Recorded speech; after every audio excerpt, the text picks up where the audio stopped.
So the Canon R8, let's go ahead and open this beauty up. I'm super excited. I've been due for an upgrade for a good little while, so I'm really excited about this. So the first immediate thing I notice is the tiny little battery. This is the LP E17 batteries, so they're the smaller ones. This was the one thing that was kind of holding me back a little, but at the end of the day, it was a compromise I was willing to make because worst case scenario, I just buy 2 or 3 batteries and I can shoot all day. It's not an absolute kind of a game changer for me. You know, it's not a deal breaker. A bit of a bummer that it does have the smaller battery, but you do have to make some compromises somewhere, of course. Manuals and instructions, which obviously I'm not going to read. I'm kidding, you should probably take a look at them. I'm an idiot, so I won't, but classic EOS R8 strap. And this is most likely the charger. Yep, classic Canon charger. So now on to the good stuff.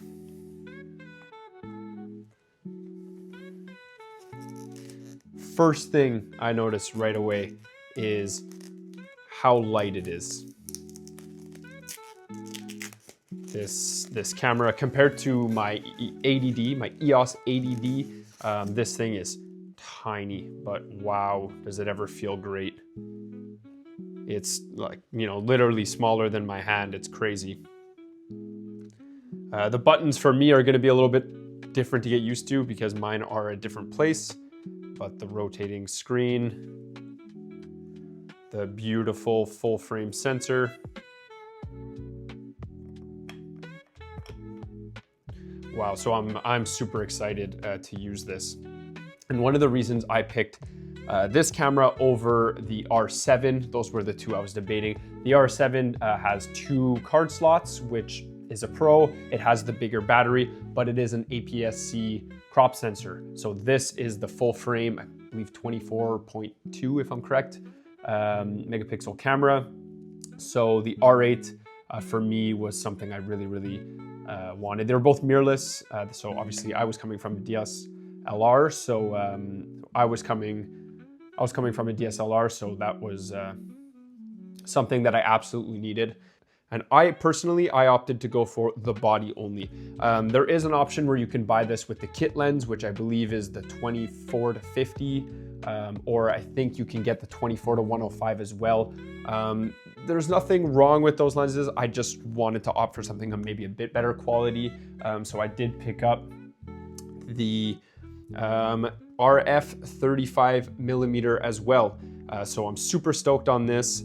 This is gonna be a game changer for me. I decided to go for the 35 millimeter prime lens over something like the nifty 50, the 50 millimeter, because I do shoot a lot of landscapes and astrophotography, and right now, this is gonna be pretty much my only lens. I did buy the little adapter somewhere. Here we go.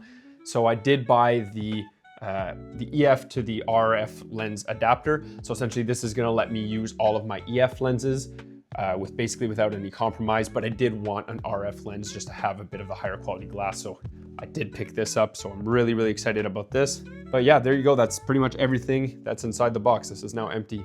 So right away, first impressions, super tiny camera, very light. Like I can literally fit this in my back pocket, but I'm absolutely thrilled.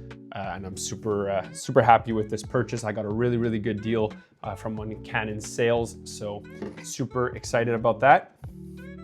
And here we go.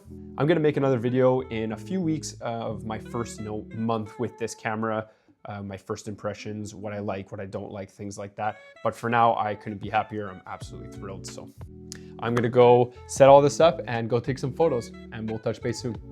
Wish me luck.